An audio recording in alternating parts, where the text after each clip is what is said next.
ومن جاهد فإنما يجاهد لنفسه إن الله لغني عن العالمين.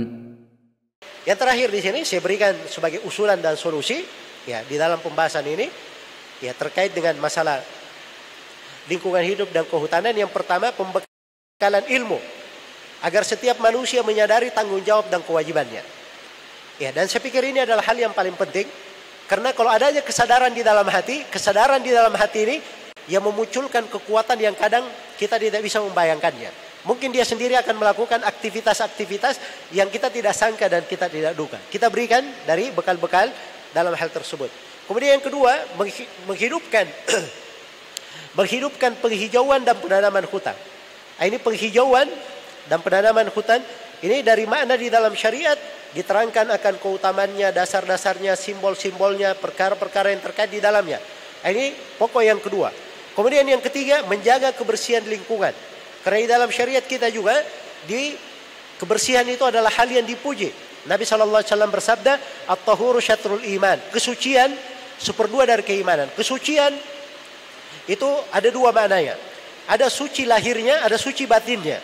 Dan suci lahirnya bisa dengan makna berwudu dan bisa dengan makna bersih dari najis. Bersih dari najis. Maka hal-hal yang terkait dengan kotoran itu adalah hal yang hendaknya dibersihkan.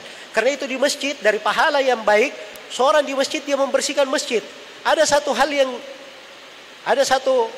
gangguan di masjid saya diambil, itu dia dapat pahala. Ya. Maka hal ini dipelihara di dalam agama kita. Kemudian yang keempat, menjaga sumber-sumber kehidupan lingkungan. Ini pokok-pokok yang merupakan sumber kehidupan manusia. Dari pepohonan, dari air, dari lahan, ya, dari hutan, dan seterusnya dari sumber yang merupakan kehidupan manusia ini harus dijaga dan dipelihara. Siapa yang merusak dalam hal ini, itu hukum syariat sangat keras sekali. Hukum syariat sangat keras sekali. Karena itu di peradilan syariat ada namanya pelanggaran-pelanggaran, sanksinya sudah jelas. Ini potong tangan, ini misalnya dikisos, ini misalnya dibunuh, atau ini misalnya diginikan, dibeginikan. Tapi ada namanya hukum ta'zir. Ta'zir ini penjatuhan hukum tidak ada batasannya. Tidak ada batasannya, hukum ta'zir.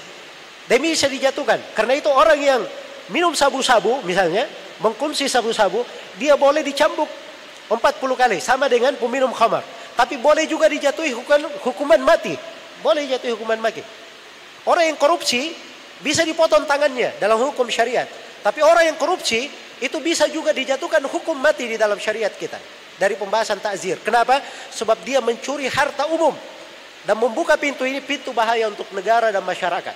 Pintu bahaya untuk negara dan masyarakat. Baik. Kemudian yang kelima adalah menjaga kesehatan lahir dan batin. Nah, ini juga dari prinsip syariat dalam hal ini, menjaga kesehatan lahir dan batin. Khususnya pada batinnya, seorang kalau sehat batinnya, dia punya qalbun salim, maka akan selamat juga dari apa yang dia ucapkan dan apa yang dia lakukan. Iya. Kemudian yang keenam, berbuat baik terhadap lingkungan. Ini namanya al-ihsan.